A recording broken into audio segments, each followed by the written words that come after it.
HiSec Buyback offers a 90% JITA anywhere in HiSec. Simply go to hisec.evebuyback.com, appraise your items, create a contract, and get paid quickly. Hello, everyone, and welcome back to Talking in Stations. This is the voice of Rahne. I am not on camera today, and that's okay. Hello, everyone, but I'm your and welcome host, back to and I am Talking in joined by Stations. Artemis, our lovely engineer. She will actually be talking and asking questions. So if her audio is either muted or too loud, please let us know in the chat. I mean, let's just find out right now. Hello, audience. Can you hear me? It's kind of the running thing of Talking in Stations that we're not a real episode unless we have audio issues. I can actually hear Artemis. I muted the stream. Okay. So I'm assuming Artemis's mic. Okay. Hey, everyone Nick sounds came in. Awesome. Hello, everyone. Artemis Albosa, pronouns are she, her, currently flying with Noir in faction warfare for the Glente. All right, thank you, Artemis. And then we are joined by our lovely guest, Jeremy from Fi.Re. Hey, Jeremy, you want to give us a quick background about yourself? I'm the often replicated, never duplicated, and seldom wanted Jeremy Andedare from Fi.Re. I've been in for about 8 or 9 months right now. At the time, I've constantly been a coalition FC. 3 months ago, 4 months ago, joined a corporation after Diva disbanded called Rogue Inferno. We are recruiting. I am a director for Rogue Inferno. I am also a cap and super FC for Fi.Re, but I am not Fi.Re leadership. I'm only leadership for my corporation, and I am not the CEO. I'm only director. So, Anything? Oh, I was going to say thank you. Yeah, and I wanted to emphasize for the folks in chat that you're not Fi.Re leadership. So whenever they get mad about something you do or don't say, they can't hold it against you. Yeah. I mean, I personally am going to take what you say as gospel and assume that that's prophetic for the actions of Fi.Re going forward. This is the opposite of the Miranda rights. Nothing I say or do could be held against me in a court of law. Yes, exactly. And so we do. First question in chat says, "Did you say Cap FC?" So yes. Have you done any fights for Fi.Re doing yes. Cap FC? When the initiative deployment was there, we had a fight where we were in TFIs. I was FCing a carrier fleet. Horde had a carrier fleet. I think we're fighting over like a jammer and Amsplex, and I believe it brought Napox, and goons were there. That was probably the biggest one I've been in. I've been in a few other engagements since then, so I have FC'd the Fi.Re capital fleet a few times, pinged for it even more times.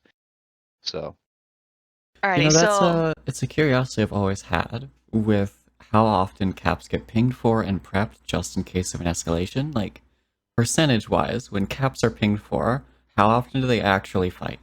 That depends a lot on your alliance. I would say for Fi.Re, it's probably about 10 to 20% of the time. Just as a precautionary measure, generally speaking, anytime you bring out a faction battleship or a T2, like a Marauder fleet, let's say, you will automatically ping caps to standby, because when battleships and paladins and things like that are on grid, it is worth it to take that fight if the objective is over and you can use caps there and trade very efficiently. Of course, they're good at those kind of ships tend to be good against battleships. We have to change it, but awesome. Sorry to interrupt you, Rain. Go ahead. No, it's all good. So you mentioned, Jeremy, that you've been with Fi.Re. I think you said like 9 months. So what initially brought you to Fi.Re? Like, where were you at before Fi.Re? So, coming from Disorderly Vagrants, which was formed in Brave and then moved over during the Delve War to Test. After Test kind of lived in Outer Passage for a while. We were not. You're searching up the wrong character. That's a different Jeremy that's been biomassed. That has the exact same name as me, by the way. So, oh yeah. So when we were not happy with the direction that Test was going, like I said, no bad blood or anything between Test. Then we moved over to Severance because Sandrin was friends with Arcadios from the war. Diva because of internal conflicts. Yeah, you see, one says recycle, and this is when Dotland has cached. So we disbanded due to some internal conflicts. I was approached by Taphos to join Rogue Inferno as a director. Taphos is one of the leaders of Fireship Coalition. He's a great guy. I've never had anyone who has a problem with Taphos. He offered me a director position in the corporation. Like I said, throughout that time, I have been FCing at the second highest level of Fi.Re. So the only level above me is coalition coordinator. So the people who are making very big strategic decisions in terms of the FCT. Do you want eventually to get to that position in Fire, or are you good not making those decisions? I'm pretty good not making those decisions. That's a lot of work and a lot of time, and that's not something I have a lot of either nowadays. So I prefer to stay and FC rather than make decisions about that. But I'm always happy to sit and talk and advise, people like that. But at the end of the day, it's a lot more work than just FCing. Yeah, for sure. So we have you on as a guest from Fire, and we all have been hearing the past few weeks about the war against Fire. You even mentioned the fight where Horde and Initiative and Goons all came down to Fire Space to fight. How has it been being an FC with the current war, like the declaration of the war, the actual fighting, and then the moving? So I think from everyone, especially when it was first declared, there was a lot of, anxiety about what was going to happen. We were very clear and honest with the members up front that we were not going to be able to take any kind of real engagement. It wasn't going to be happening with 70% of the game fighting alliance that makes up, or 70% like nullsec fighting a coalition that makes up maybe 10 to 15% of nullsec and has a lot of other issues that they don't have. We can get into that later. So we knew that we were not going to win the war by any definition. We knew that the best we could hope for is buy more time to unanchor more structures and get members evacuated. Unfortunately, because of some logistical issues, we did pretty well. We were not able to do, I think, as well as some of us would have hoped, or as some of our line members would have hoped. But sometimes that's just the way the cookie crumbles, We couldn't get everything we wanted to done. The evac, we had a lot of deaths from supers. A lot of these supers died because they were not listening to the FC. They're trying to move themselves, right? And that happens, especially a coalition like Fire, where you have 4 different language groups. So for those of you who don't know, Fire has 4 language groups. It has Eastwind, who are Chinese. It has Synergy of Steel and a few other alliances and corporations who are German. And then there's Legion of XIX Death and Patriots and a few of these guys who are Russian and, Ukrainian and CIS. Valkyrie's German, and then a bunch of US alliances like Severance, and then EU alliances like Razor. So we have 5 different time zones, 4 different language groups. It makes large movements like this very difficult to do. And that's part of the reason I think why we did not hold for terribly long. It's very hard to kind of communicate when there's this language barrier and there's no translator available. So like you, for example, you may be a US time zone FC and speak English, but that doesn't mean you're able, like if you don't have a translator, then you can't communicate with those who just don't speak English then. Yeah. They have to join your fleet under the assumption that they either understand you or they don't. Yeah, that they have, or that there's a translator around. So I mean, you're given a guide. It's literally like a pocket tourist, essentially, like a phrase book essentially, and it has, this is how you say it phonetically in Russian. This command, like Razgun, is a line. This is how you say this. This is how you say that, and it's workable, but it's limiting. You can't do anything that needs precise movements or precise languages because you only know general orders and general commands if you don't have a translator. So it makes it hard to punch up and to really show off the skill of your line members when you're having a hard time communicating to them what you want to do. I'm actually really impressed that they have a guidebook though. Like that's actually super convenient. Like I never realized groups could do that. Like, because in that way, like anybody knows how to press F1 regardless of the language you speak. Yeah. But being able to follow FC who can just say simple things like align and jump or warp is like super good. Yeah. So we have, and of course, the mandatory phrase that all English speakers in Fire must say, "Ya turisti." It means, "Sorry, I'm a stupid American tourist." Alright. So, and you say that on your fleets or just in general to yes, members? yeah, both. If I mess up, that's what I'll say. Razguganski turisti. And the Russians like it. So. Okay, I gotcha. That makes sense. So that's for things like like fights and Yeah. defending structures or taking Mhm. fleets. So what about like moves? Was that also a hurdle when trying to do move ops? I figured it'd be Yeah. a perk because on multiple time zones, but I also don't understand the logistics in that. Yeah, so it can be hard because a lot of these people, I mean, have lived. Synergy of Steel has lived in the same space for like 9 years. So a lot of these people, this is their first time getting evicted. Pull it straight here. This is their first time getting evicted. This is their first time having to use their supers or capitals and have them be shot at by things which aren't rats. So for a lot of people, this is they're very overestimating. They're kind of panicked on what to do. So they're making poor choices, and it can be hard to communicate because you can put out a ping in Russian and English, right? Well, you can put that through Google Translate, and that might not come out exactly how you want it to be worded in somebody who speaks a different language in those two. And of course, the people who are pinging these, neither Constantine nor Tapos's first language is English. Arcadios' first language is English, and that's probably his only language, I think, actually. He might speak a little Spanish, I don't know.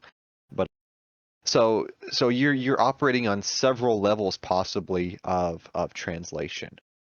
So that's part of the problem. And like I said, when the directions are unclear and people panic, it can be they can make poor choices. Yeah, I mean that makes sense, right? Like people trying to move in a place after living in, you said like what, 9 years? So you live in It a might be hyperbolic, but they've lived there for a very long time. Yeah. yeah, so you live somewhere for years, you get news that there's a war, and then you get news that you have to move, and you're trying to, like, I don't know, maybe you have work or something that prevents you from taking the move up in your time. So you're like, oh, I'll be fine. I'll just join these Americans. Then it's confusing because it's translated. So I can see why people try to, I don't know, go independently against, outside of Yeah. what the FC wants and outside of what leadership wants. So, has there been like a strategic effort by the attackers, by PanFam and Initiative, to take out the structures that you have in order to move? Like, if you're moving capital and super capital fleets, you ideally want a Keepstar chain, or at least a Fortizar chain, to get you from where you are to where you're going safely. Have they been attacking that chain specifically? So I do not want to speak about our low-sec chain. I will speak about the chain in Firespace itself. I know at least one Fortizar has been put into hull. I'm fairly sure that most of them are an armor timer at this point. And they're not really concerned about it because they're watching all of these Fortizars. And as people jump supers to them, they just warp hicks on them and kill them, right? That's where a lot of these kills are coming from, is people evacuating themselves and trying to use forts for supers, and they get caught on a fort and killed. So really, it's in their best interest to kind of space these Fortizar kills out because people will continue to try to evac supers through Fortizars and get ganked. It's happening a lot of times here as well. That's a good thought. And then we do know that there is the recent update, I would say, to like the war status where Fi.Re announced that they were actually evacing and joining B2 and that they were going to fly through Goon space. So has that helped in a bit? I know Imperium probably, maybe not replaced all the Keepstars, but they had at least a large network in Delve of being able to place, strategic ships for moving and stuff like that. Yes, so that's helped us out a lot. Goons have been very helpful in assisting our movement. I really think that this could have got a lot worse if goons were not around to help us. It would have been really, really bad, and it's already a pretty bleak situation as it is sometimes.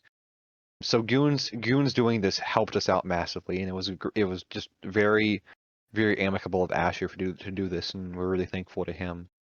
Yeah, they were even helping us cover.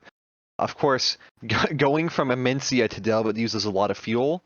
So I know people have been been helping out, giving fuel to people from Delve and Fire, or from Goons in Fire while they're in Delve. Whatever, you know what I mean. From Goons to people in Fire while they are in Delve. That's the word I'm looking for. Yeah. So it's been very, very good. It's been very helpful to us. So it's just something we're very real thankful for. Yeah, I So- remember. Oh, go on, Artemis. Moving in with B2, is this like Test crashing on the couch in Outer Passage, or is this merging coalition? So Fire is not a part of B2. Fire is a separate coalition which is blue to B2 and shares similar interests in ACLs. The hope is, and I think that, I mean, this was public, this was a ping in NORAS and to B2, is that Fire would like to occupy Branch and take that from Frat and use that kind of, yeah. So that's kind of what we're hoping for, is to come go and live in Branch and rebuild and then kind of see what options are available for us once we have living space. See, you know, do we need to go somewhere else? So we're not part of B2, we're independent but blue to B2. So kind of like along that line of thinking, I know Fraternity has kind of been friends with PanFam for the longest time. So won't that just result in, I don't know, because Goblins declared the war. Won't Goblins just bring a horde back up and then Blue Winter and then say, don't worry, Fraternity, we'll help you fight because we hate these guys too or something. And then it's, again, just another massive war just in the north rather than the south? I think if that were to happen, I think Init and Goons would come assist. Asher really likes Brave, and of course I think he likes, you know, he's willing to not let Fire get steamrolled. So I think if Horde and Frat were to make a full deployment, then I think we're counting on Goons and Initiative to counter deploy. And I think between B2, Fire and Imperium versus Winterco and Horde, I think it swings slightly in favor of the defenders. But that is something that remains to be seen. That's a very interesting, I mean, and that's something we have to account for, right? We don't have a lot of options here. That's just something we have to take a gamble on and see how that kind of develops. Alrighty. I mean, I think that if you ask the average line member, such as myself, I feel like that's a war I'd love to see. Mm-hmm. But as a person, like you're talking about all the logistics of moving and setting things up, that does not sound fun. It sounds just like another big war, but super tedious for both sides. Yeah, well, it's actually a lot easier to do logistics to like Pure Blind and Fade and Declan because it's a lot closer to Jita than like Delve was. So the logistics of this war, if it happens, actually won't be as cancer. It'll be a lot easier on the logistics, I think, than the Delve war was. So before we get too far from the Imperium, they have, and it was asked in chat as well, they recently changed management from the Mittani over to Astraliah. And so the question there is, have relationships adjusted between Fire and the Imperium as a result of that leadership change? And then I have another follow-up question. Okay. I'm not in Fire leadership. I can only guess at that question. I would think they have improved. I think Asher, people did not like Mittani as a person. You know, that's for various reasons, right? Everyone I've talked to seems to think, especially now that they're allowing Fire to pass, right? I think that people are very amicable to Asher. I think people, I mean, we like Asher, you know, and I think it's just a better position for Goonswarm to be in, having Asher Elias in charge rather than Goon. And I you know, Hycorian says in chat, Mittani would never allow this. Yeah, no, Mittani would never have done this. So I'm very happy to see Asher is taking this route. I think he's very good for Goonswarm. Okay, and then my follow-up question, looking at the Imperium's change in perspective. Initially, they were supportive of the war, Initiative was joining in and attacking Fire Coalition. But then they turn around and set out a ping saying that previous wrongs were made right. And so now they're allowing this move. What were those wrongs? I'm not familiar with the ping you're talking about. What I would suspect. So let me take you on an adventure with the question. Let me tell you how this war started. So if you remember, after the Delve War, Test, Fire, and BFL, which is a Sigan Horde, went down to Impasse to clear out RC from Impasse. Well, after RC was evicted from Impasse, Dracarius moved in. BFL had a staging Fortizar deployed in TR07. They had, I don't want to say they asked permission per se, I don't know what conversation went on, but essentially that they were allowed in some capacity to continue staging out of TR07 and attacking Esoteria and anything left in like Impasse. When this occurred, that's what caused the first initiative deployment, was to help RMC. That's what started this whole thing, was we allowed Horde to come and stage into Euro 7 and stage in our space and shoot Imperium allies. So I think what he's referring to is us letting Horde stage out of our space.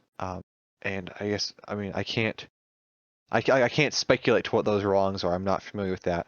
So I think that it's referring to the previous deployment against us, that we did against them. Curious. Okay. That is all the questions I had there. I'm still mulling about over whether this is a legit thing or just political shenanigans so that Imperium line members are happy to let people they were riled up to go shoot move through their space. Well, look at it from Asher's perspective, right? So who has Asher? I mean, when Asher was first, imposed as CEO of Goons, he put out a meme that was like, it was like his Photoshop, and he was like going down to Fire Space, and there's explosions in Fire Space, and going down to Horde, and there's explosions in Horde Space, and they're in explosions in Frat, and then he gets to like what is now B2 Space, and it's just like Goons like go and pet B2 and give him a kiss and go back to Delve. So I think, and listening to his firesides, I really do think Asher likes B2, and I think he wants to see it succeed.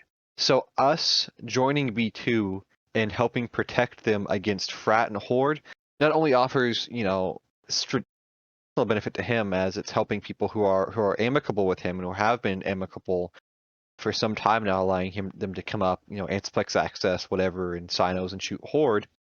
It's giving him a strategic buffer against any kind of invasion into Cloud Ring or whatever through this kind of northern route. If Winterco and Panfam wanted to attack Goons again from the north, it would. So, I mean, go ahead, Ray. I was gonna say there's an extra layer of that too, right? Like we saw World War B1 and World War B2, at least in all my time of playing Eve, and every time it's every single group that has ever been wronged by Imperium is like, yeah, man, heck those guys for that one thing they did to me 3 years ago or whatever the narrative of Eve is, right? And so this is a prime example of kind of the opposite, right? So now if Winter and Panfam and B2 are like, you know what, we should do another World War B, like World War B3 or whatever, Fire this time is going to be like, well, wait a minute. They were super helpful to us. Asher's a nice guy. He hasn't really smack talked us. Like, why would we do that? Like, we have bigger fish to fry. And so, B2 is very much in that same boat. When Dunk took them out of Legacy and moved them over to Pureblind, it was explicit. They were not interested in another World War B because they were making decisions on support of other coalitions, not in support of Brave. Yeah. Yeah. But I mean, you can still have, I don't know, in-game politics of Eve without making like mortal enemies of everyone, right? Like people can love fighting Asher in-game, but still value like him as a person. And I think this is an example of that. I do kind of want to push back on the buffer idea though, because the same can be said with Fire Space currently. If Horde or Panfam, anyone wants to come down on the eastern side of the map, down through the south, and then attack the Imperium, currently there's Fireco in the way, assuming Fireco would defend their space and not provide access. So if the idea is the Imperium is incentivized to put Fireco in a buffer, they want them where they are. Well, you got to keep in mind that this was Horde evicting us, essentially, right? It showed up and kind of, assisted. They didn't really do anything. I think both times we got a big fight. Every time we had a big fight out of Init, they did really poorly and fed Lokis or something like that. So it was Horde evicting us, essentially, with Initiative participating. And I think Asher is making here the best of a bad situation, or it's making the best out of what is currently. And if Goblins is honest to his promise about neutral states in this space, then there will be a buffer already there, when pre-built in with those neutral states. So you'd only have to worry about the regional and Paragon Soul in the south, essentially, because that's the regional highway. But I'm glad you brought up the neutral state thing. This is actually something Rahne and I were discussing a bit pre-show, because we're like, all right, what are we going to talk about today? What are the talking points? And classic thought when you have a big nullsec war, let's look at the timer board. But when you look at them, space really isn't changing hands here. And that's something that people haven't quite realized is going to not happen yet. Like, there are tons of timers. There's 56 timers on the timer board. But that's troll toasting. The invaders here, Horde and the Initiative, do not care one bit about this Sov. They don't want their line members to Sov mine. They don't care about taking the space. They don't need it. They don't want it. What they care about are the kill mails. And Sov does not generate kill mails. So when this space dies, it will have to die to those smaller groups who plan to live there, because pinging this space once Fireco moves is not going to result in any defense fleet showing up. The only reason to kill this Sov is if you intend to live there yourself. So I would expect this sovereignty to linger for quite a while, and you're not going to see much happening with it because nobody wants to Sov mine for literally no reason. Yeah, I'm tracking.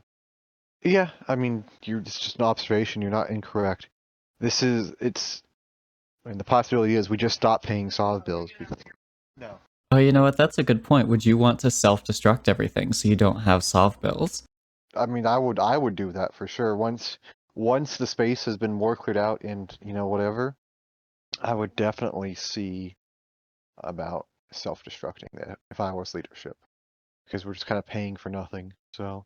Question on the mechanics. Sov bills are increased based on upgrades you install in iHubs. Is there a way to downgrade those iHubs such that your Sov bill is less while you're still holding that Sov to protect your members as they're moving through their citadels and what have you? So yes, I believe you can offline them. I don't know if you can take them out. I've not personally done it. But I think they're like rigs. You can only offline them, but you can't take them out. But yes, you can do that. I mean, if you wanted to self-destruct them, you would just take money out of your wallet, essentially, and not pay the Sov bill and not let the game auto-bill you for Sov. Interesting, thank you. Yeah, I was talking to Artemis about how any new groups that want to move in now, instead of just being able to say, hey guys, let's live here, and then placing down an iHub, and I'll have to toast those iHubs. And it's going to be, I mean, essentially uncontested, right? But it's still effort by newer groups. That's not necessarily a poor thing, because if it's like kind of sunk cost fallacy, right? Well, we might have found something better somewhere else or whatever, right? But we've already toasted this Sov and we already killed it, we've put more work into it, so we're willing to stay here for longer. So it's not necessarily a bad thing that happens, but Yeah, that's true. I do have Go ahead, right? Oh no, go on. I do have a quick question regarding the relocation. Because Fire Coalition is going from owning something like 9 regions to making it a goal to take 1 away from Fraternity. That is a dramatic decrease in size. Is there some sort of internal restructure, or you think that's just the result of shedding so many members? How is that squeeze going to work? Well, when you look at what used to be FireSolve, you'll see that a lot of it is actually very poor sec. Like those systems, we're talking about your resource capacity, right? A lot of these systems do not have a very high capacity for people to live in them. So I know like Wicked Creek does not have a single like neg 1 system. Like most of Firespace is like you're lucky if you have like 2 0.5 systems. Wicked Creek has 1 good constellation in it. Tenerifis has a good one. But for the most part, if you look, there's some 0.4s, but there's a lot of 0.2s and 0.1s. So it's not like people were using all of these systems to its fullest. Now Branch and Venal next to it, all of that is much better sec, and it's much less spread out as well. So people can live there. Couple of questions on that. First, a comment from the chat. One of our members is saying, or one of the chatters is saying, that Fireco was too spread out, so their space was indefensible. In your experience as an FC, was that true? Fire Coalition was designed to take a fight at any front, essentially. So, except the Horde front, or 2 fronts. So it really wasn't that we were too spread out.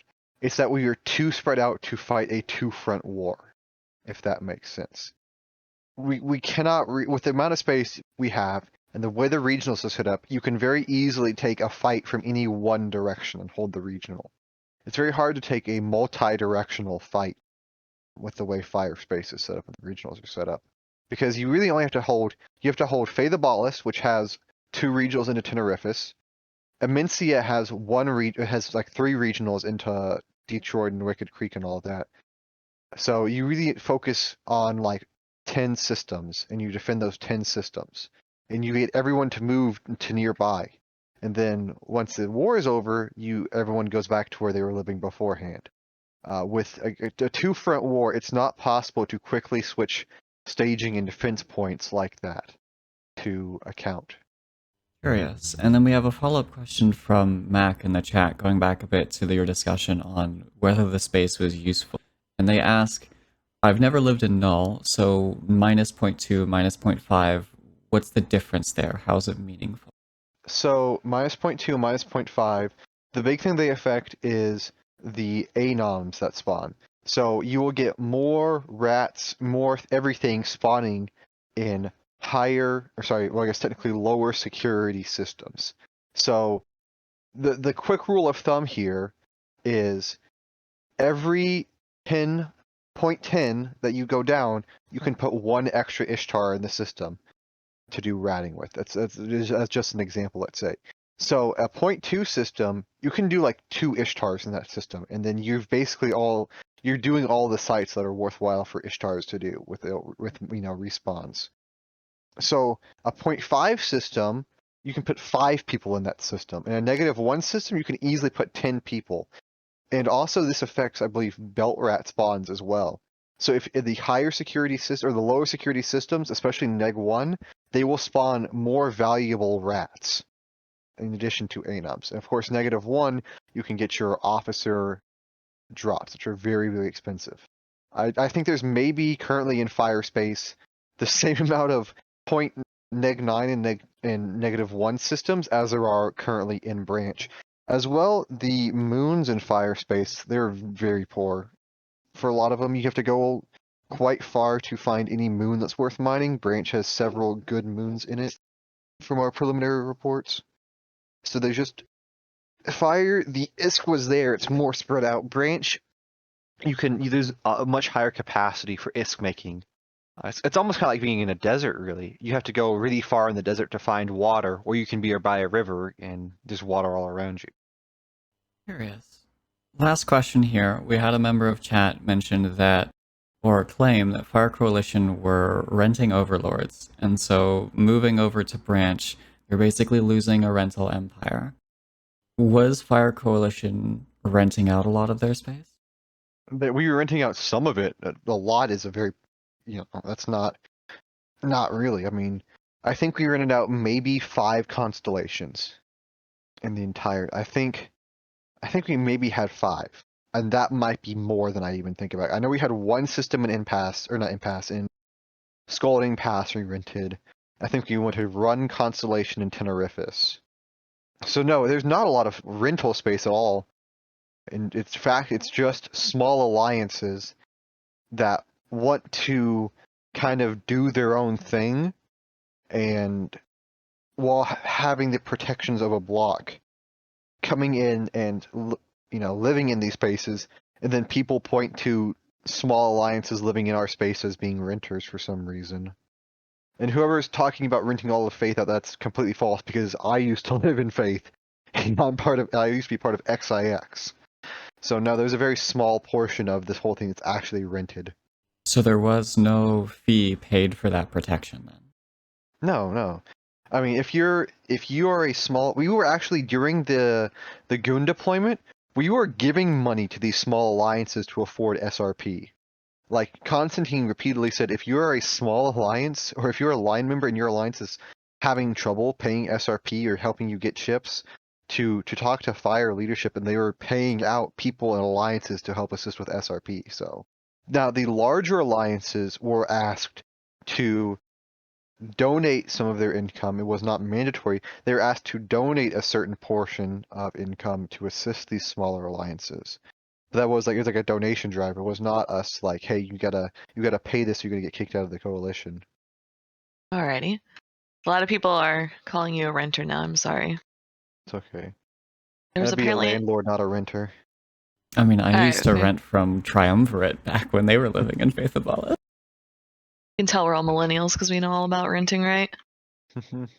So I guess now, right? So right now, Fi.Re's evacing. Has the original fire space been fully evac'd, or is there still some people trying to move?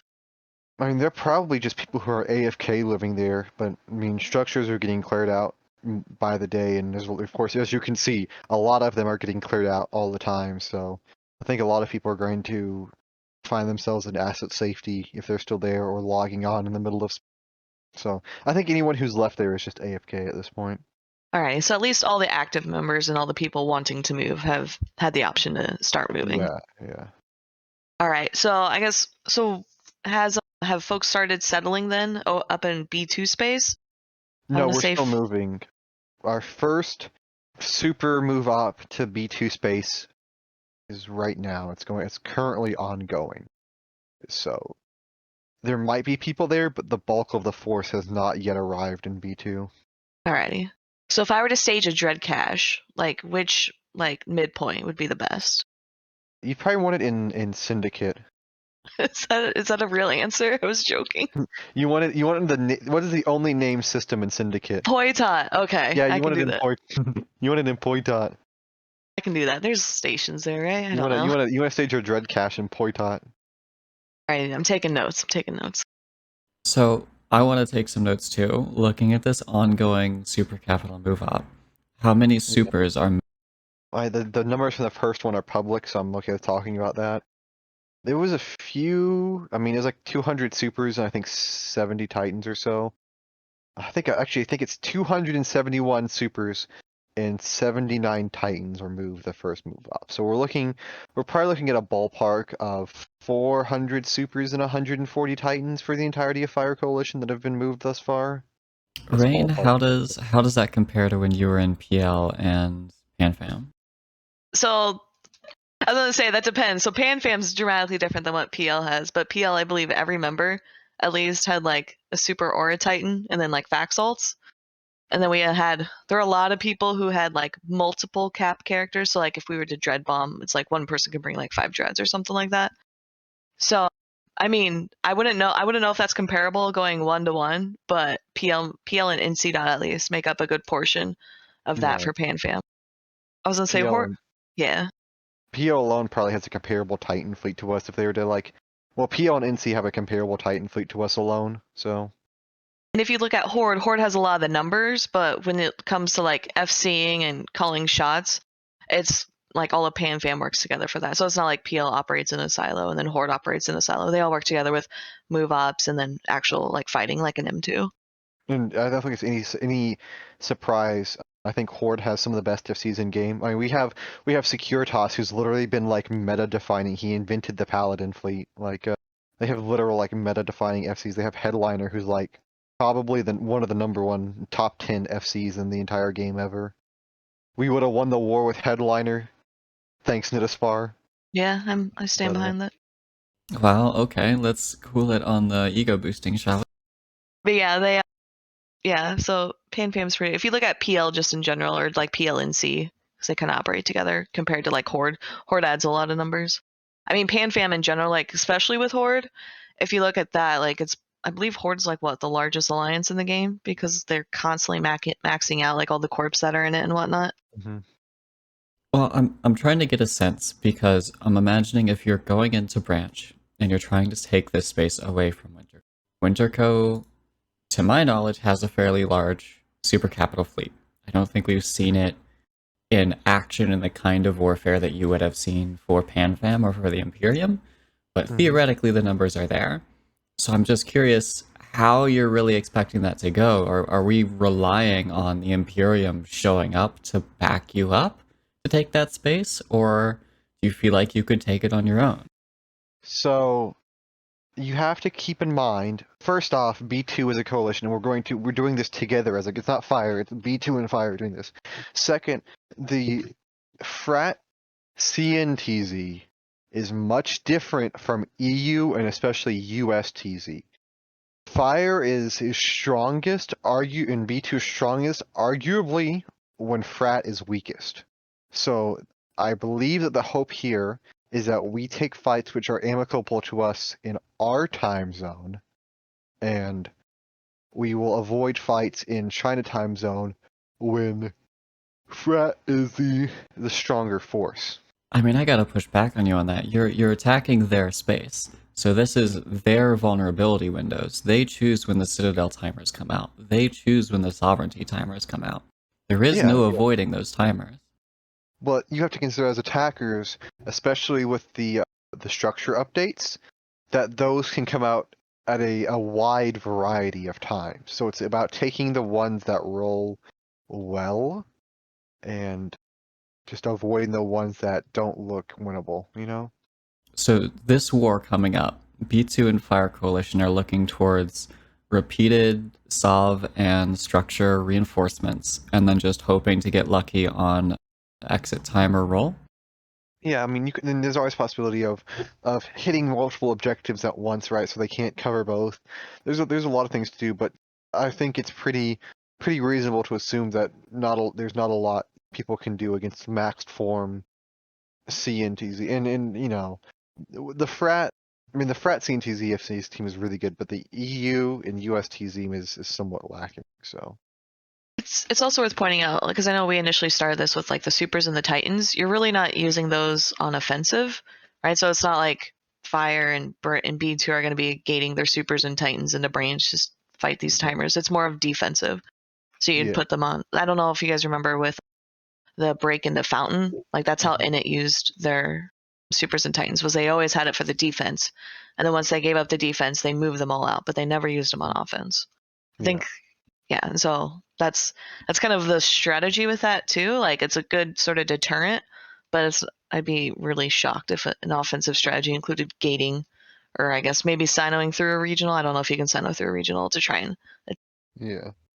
So I mean, it's not going to be easy, and it might not be even doable, but it is a way and a method of attack which we can try. We might evolve and adapt. I think it'd be fun to see a giant war again, but that's just me. So somebody posted a D-scan in the Fi.R English public chat, so I'm willing to talk about this. The current D-scan for the super move up has 193 super carriers, 60 dreads, 60 carriers, 57 titans, and 29 facts. We need more facts. Is that mid move up or is that the beginning? That is, I think, mid move up. Oh, that's not good. I Definitely love need more the Tau is awake shuttle. That's hilarious. Yeah, but So I know we're coming up at the top of the hour. Artemis, did you have any other questions you wanted to talk about with Jeremy and Fire? I'm very curious as to how everything is going to shake out. This is a large move. A lot of people are losing a lot of ships. And unfortunately, I'm not sure it's something Jeremy can answer because nobody's going to be great at predicting the future. I'm just very concerned about what Fireco is going to look like at the end of this move. Will they have thing because my headset's dying? Hold on. Gotta plug that in. You still there, Jeremy? Okay. Can you hear us now? Hello? Okay, well my headset just died. 1 second. I mean, I was mostly ranting anyway, so let me continue to rant, and who cares about Jeremy? I'm the important one here. Yeah. So, my concern is, Fireco moving all of this way, you're gonna shed a lot of members, be it the ones who are already AFK, or the ones who realize, I don't have time for this move up, I'm just gonna stop off and delve and join the Imperium, or all sorts of different things can happen that will shed members. So I'm really, really concerned if their intention is to go fight like the third largest coalition in the game to take away space. Like even if you're joining B2, B2 held their own on the defensive. Going offensive is a completely different story. So I'm just super worried there, but I don't think either Jeremy or I can really predict the future about what is the state of Fire Coalition after this move. We'll just have to check in again in a month or so and see what that looks like. All right, Jeremy, did you say you got your headset fixed? Yeah, so the battery in my headset is broken and it won't charge. It can hold a charge for like 45 minutes or something like that, and then it'll die, so... Okay, well, so we can kind of end this a little bit early. Was there anything you wanted to say? Any shout-outs, final thoughts, things we didn't get to discuss? Yeah. Shout out to Fire Coalition for having me for 9 months. Great time. If you're looking for a coalition to join, definitely join Fire. I can't keep up with all these move ops, though, because I got real life, so I'm joining Goons, Memento Mori. See y'all around. Okay, that's quite an announcement. Why a memento mori? Slav Ball is my best friend ever. Uwu. And I wanted somebody of equal intelligence to myself to join a corp with. So you excited to fly under Pro God again? Yeah, well, he's an Amok, but yeah, I'm gonna go ping my corporation that I'm leaving, bro. But yeah. Oh, you're not taking your corporation with you? No, I don't want the. No, I don't want the. I'm literally. Listen, I've been very happy in Fire, but I literally just do not have the time to play this game anymore. So I'm joining. I'm joining Goons because they're more AFK than Fire. Oh, I was gonna say you could just join PL for the retirement home. I can't. I can't join PL. I can't join PL. It's not a workable situation. Artemis, any final thoughts from you? We did have some patch notes that came out. Nothing particularly interesting other than the rate of observatory flashpoint anomalies is increasing their spawn time in Poshfen. So these were the super incredibly valuable sites that people were running Marauder fleets in Poshfen, and there were tons of fights, constant action, but also an insane amount of ISK being printed. So CCP changed them from instantly respawning to respawning every 90 minutes, and we saw just activity tank. Now they're almost cutting that down by 2/3 to 35-minute respawn timers. So hopefully we'll begin to see an uptick in activity in Poshfen. We did just have sort of the fight over a Fortizar, but that's not quite connected to this. And actually, Jeremy, if you are still with us, I'd love to hear, you mentioned before the show a talk about moving to Poshfen and whether that's interesting for either your corporation, you, or the Alliance. What are your thoughts there? So I think we had talked about doing some kind of like blops. So you bring blops into Pochven, run sites, and then you find a target, you blops out of Pochven onto that site, and then you film it back into Pochven, something like that. But I think even then, these respawn timers are so oppressive. I think that it's still not worth it to do it essentially. So. Yeah, I think it needs to be lowered to about 15 minutes to make it a workable situation. If you want to encourage people to fight and to interact in Pochven, rather than just kind of, it's just too much waiting time in an area where there's already a lot of waiting time. All right, fair enough. And I would love to dive into the details on the mechanics of sinoing out of Poshven to Blops jump on people, but that's probably a story for another time. It's just what Rote used to do. It's what Rote used to do, and they would do it on Frat, and then they would just, blops out of Pochven and blops into Pochven. Okay, I will go into it then.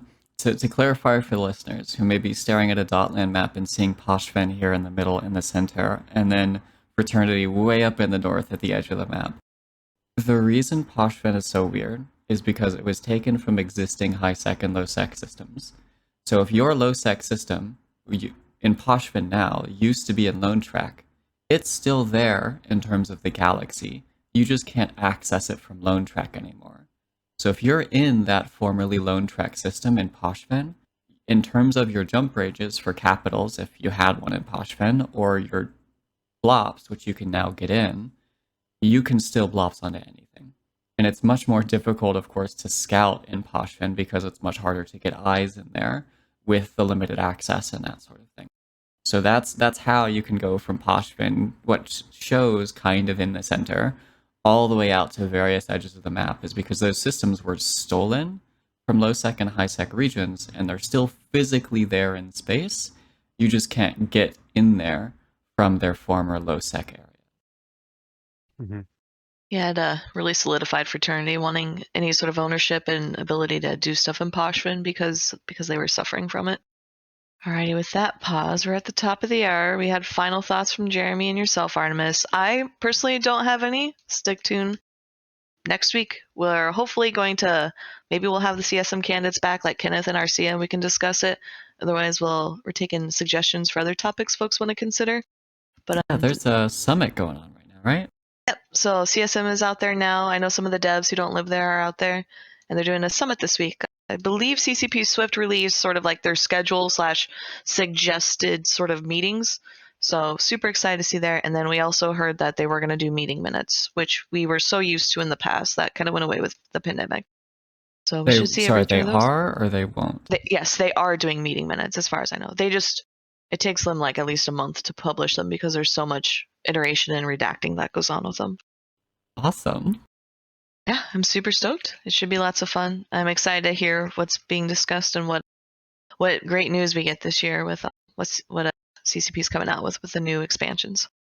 And with that, I will sign out. Normally I tell you all to wave at this point as we roll into credits, but stick around for the raid. We're going to go to credits, and thank you everyone for listening to Talking in Stations.